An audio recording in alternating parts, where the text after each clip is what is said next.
irsyatan lana linaili jannatihi wa maghfiratihi wa ridwanihi. Asyhadu an la ilaha illallah wa asyhadu anna Muhammadan abduhu wa rasuluh. Allahumma shalli wa sallim ala nabiyyina Muhammadin wa ala alihi wa ashabihi. Amma ba'd. Ketua Pimpinan Wilayah Muhammadiyah Sumatera Selatan dan jajaran, Bapak Rektor, Wakil Rektor dan jajaran, Ketua-Ketua PDM, Ketua-Ketua cabang, juga Ketua Pimpinan Wilayah Aisyah dan jajaran, Ketua Pimpinan Wilayah Daerah dan jajaran, Ketua Pimpinan cabang dan jajaran. Di ayat yang saya jadikan khotimah tadi terdapat di dalam surat Syu'ara ayat 78, 79 dan 80.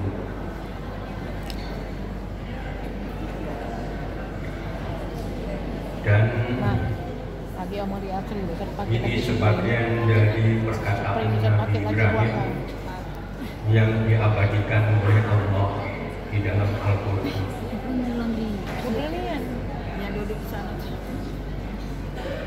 Sedikit mengenai Ibrahim.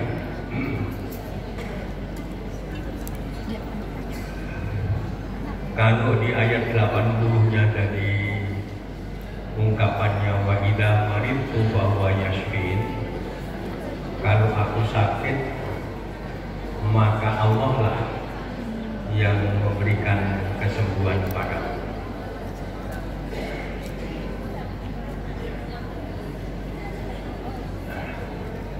Sekalipun Nabi Ibrahim bicara tentang sakit, tapi relatif Nabi Ibrahim itu orang yang sangat sehat. Ilustrasinya sederhana, Nabi Ibrahim itu punya dua tempat tinggal, satu di Palestina, ya, yang di sana ada istri beliau namanya Sarah. Nah, lalu satunya ada di Makkah. Inni askantu min dzurriyyati biwadin ghairi dzi zar'in inda baitikal muharram. Termasuk bagian Ka'bah itu ada yang disebut dengan Hijr Ismail, Hijru Ismail. Artinya ruang untuk Ismail. Makkah dengan Palestina itu kalau naik pesawat itu sekitar 1 jam sampai 1 jam setengah. Kita bayangkan Nabi Ibrahim harus menempuh perjalanan seperti itu. Dari situ kita simpulkan Nabi Ibrahim orang yang sehat. Sekalipun begitu, beliau juga mengungkapkan kalau aku sakit, artinya sakit itu termasuk sunatullah. Nah, ada peristiwa yang menarik sekali. Ketika Ismail yang lahir dari Hajar, ya, sedangkan Sarah melahirkan yaitu Nabi Ishak. Ya. Maka ketika Ismail masih merah. Nabi Ibrahim pamit itu bahasa ini tahu ya pamit. Lalu Hajar, saya kira kita bisa merasakan ibu-ibu anak yang masih merah, lalu sang ayah mau meninggalkan di tempat di wadin ghairi dzar'in inda baitikal muharram, di kawasan yang tidak berpokok di sisi rumahmu ya Allah, inda baitikal muharram yang mulia. Tapi hebatnya Hajar ya, itu tidak dengan menyatakan keluar dari, langsung Hajar tanyanya begini, Allahu amaroka bihada, apakah Allah memerintahkan ya Anda untuk meninggalkan kami? Kira-kira begitu teman. Ketika disampaikan bahwa benar Allah memerintahkan, maka Hajar mengatakan, kalau begitu laksanakan, pergilah. Allah tidak akan membiarkan kami. Allah akan melindungi kami. Allah akan menjaga kami. Hal-hal yang seperti itulah kemudian rasanya kalau Nabi Muhammad itu disebut uswah hasanah. Tapi jangan lupa Nabi Ibrahim juga disebut sebagai uswah hasanah dalam Al-Quran. Bedanya kalau Nabi Ibrahim itu bersama-sama dengan keluarganya.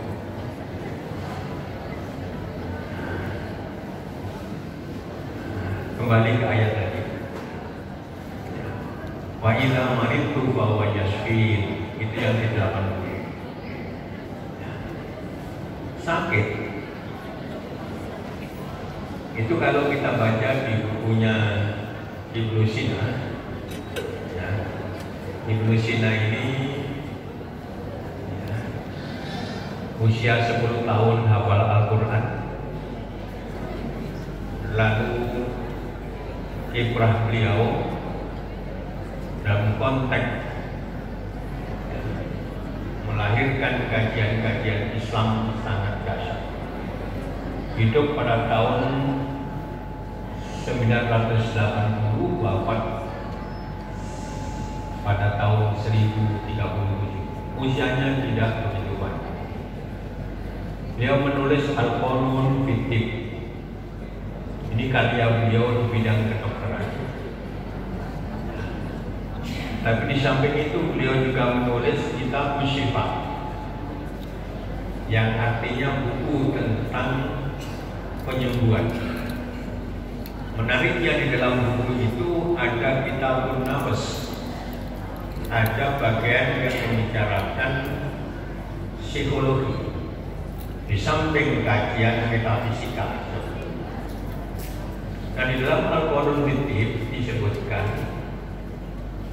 ya, bahwa sakit itu sesuatu yang datang kemudian. Maknanya manusia didesain oleh Allah itu sehat.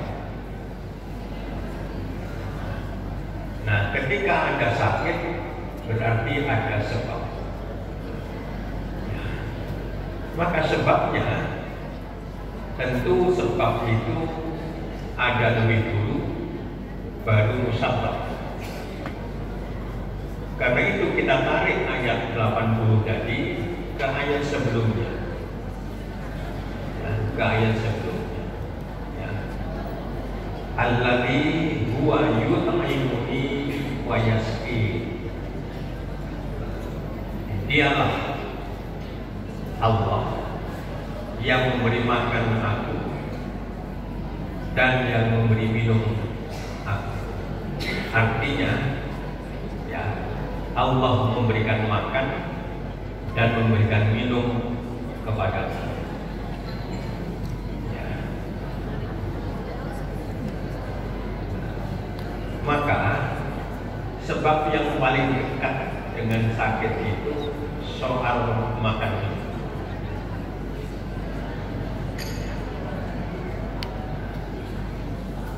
Tapi sebab yang jauh lebih penting itu bukan soal makan minum. Dan itu terdapat di ayat sebelumnya, yakni 78. Alladzi khalaqani wa huwa yahdi. Dialah yang telah menciptakan aku dan Dia yang memberikan petunjuk padaku. Di dalam tafsir At-Tabari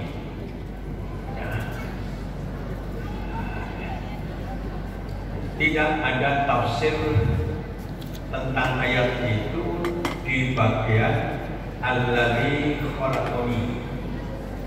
Tapi yang ada adalah bahwa yahdi.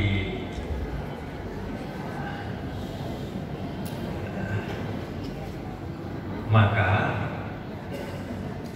di tafsir At-Tabari tadi dikatakan bahwa yahdi itu dengan ungkapan ya, lisowa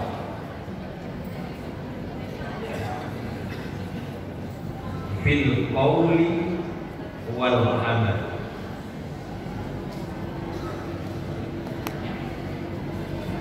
Wa yusabbiduni lirrasyad. Itu ditafsir atau Allah memberikan petunjuk itu, yaitu petunjuk untuk sampai pada kebenaran lisowa dalam hal pandangan, pemikiran, mindset. Dalam bahasa singkat fil qaul. Lalu wal amal, dan juga tentang aktualisasi dari pemikiran, pandangan, ideologi, keyakinan.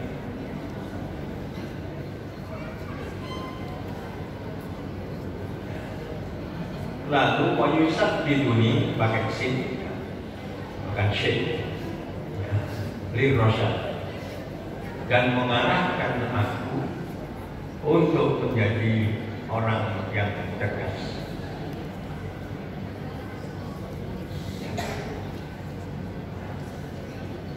Mari kita sedikit lihat bagian dari kecerdasan. Nabi Ibrahim datang ke tempat patung-patung di kerajaan Namrud. Maka patung-patung itu kemudian dihancurkan dengan kapak, kecuali satu yang paling besar. Maka kapak itu kemudian dikalungkan ke leher patung. Maka tempatlah kerajaan itu. Lalu infonya sampai pada kerajaan. Kalau itu yang melakukan adalah Nabi Ibrahim, maka dipanggil. Ya. Lalu Nabi Ibrahim mengatakan, ya, itu yang melakukan adalah yang paling besar itu, atau dewa tertingginya. Ya. Tanya saja pada dia. Karena buktinya tadi kapaknya itu sudah dilakukan. Ya. Tanya saja. Kemudian mereka yang memandangi Nabi Ibrahim. Ya. Patung itu kan tidak bisa bicara. Bagaimana kami tanya? Nah, disitulah Nabi Ibrahim masuk untuk mengukur logika dengan Lalu kenapa kalian menyembah sesuatu yang tidak bisa kalian ajak bicara, tidak bisa memberikan kemudaratan dan kemanfaatan? Ini bagian dari kedekatan.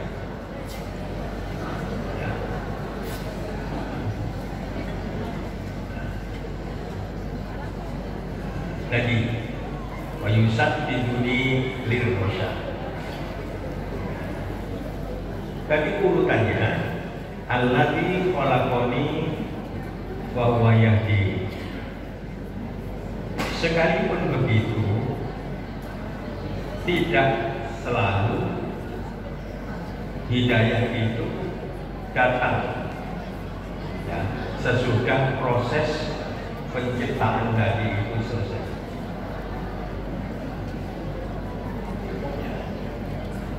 Banyak ayat Al-Quran yang menjelaskan tentang proses penciptaan manusia.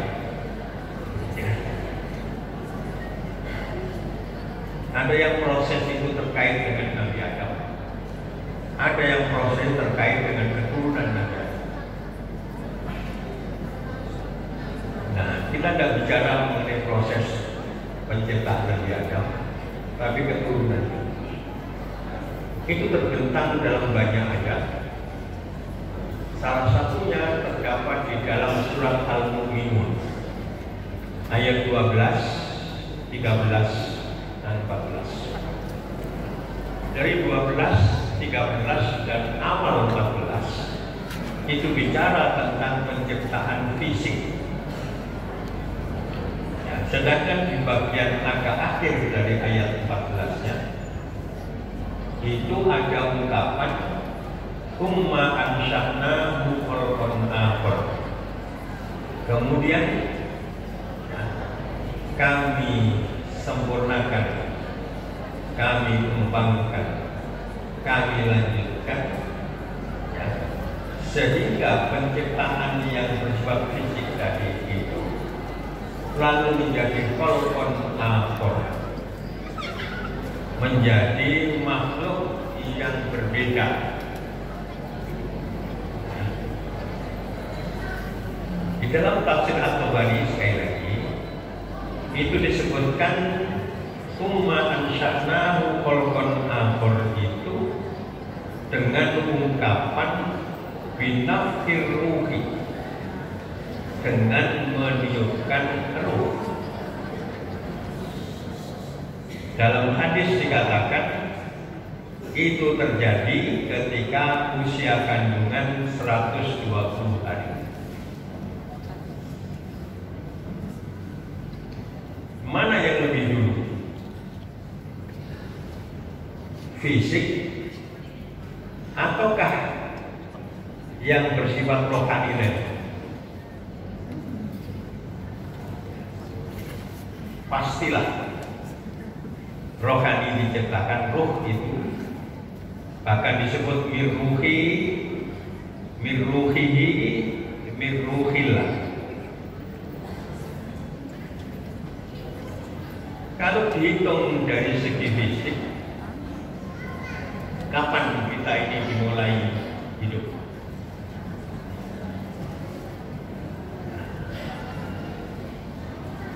Kalau ada milad, peringatan milad, ulang tahun, itu dihitung dari kelahiran.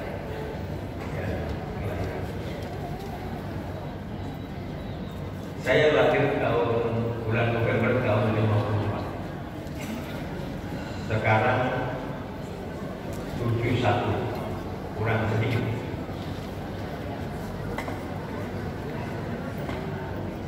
Tapi tidak penting. Tidak penting. Yang penting sisanya. Insya Allah sisanya masih 29 tahun lagi. Hati-hati, itu ada yang 30 di belakang itu ya.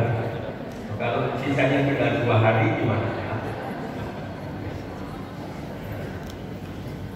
Jadi biasanya kita itu dalam ilmu kedokteran, ya, proses itu dimulai dengan bertemunya spermatozoa dengan ovum yang disebut dengan istilah konsepsi.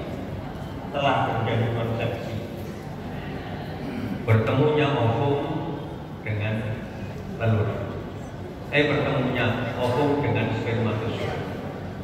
Spermatozoa itu bentuk mufrad dari sperma. Sperma itu jamak, spermatozoa itu mufrad.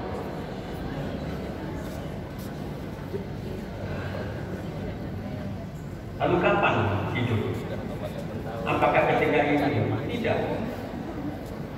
Karena pada tahap kita dalam bentuk spermatozoa itu sudah hidup. Ya. Istilah hidup, ya, hayat, ya. Kadang-kadang disebut juga dengan hak nafas, ya. Dan bukan ruh. Karena sebelum 120 hari itu, ya, ibu-ibu pasti tahu itu janin sudah bergerak-gerak. Jadi sudah hidup. Bahkan karena spermatozoa itu hidup, ya kita tidak tahu kapan dimulainya. Ya. Kalau dimulainya dalam konteks terjadinya penciptaan fisik, itu sesuai dengan ilmu kedokteran, terjadinya konsepsi. Bertemunya spermatozoa dan ovum. Tapi kalau itu saja yang terjadi, nggak terlalu berbeda dengan hayawan. Karena itu kalau tidak ada binafsir ruhi, ya, maka ya kita jadi hayawan. Ada istilah al-insanu hayawanun natik. Nah, natik itu karena pada diri kita ada.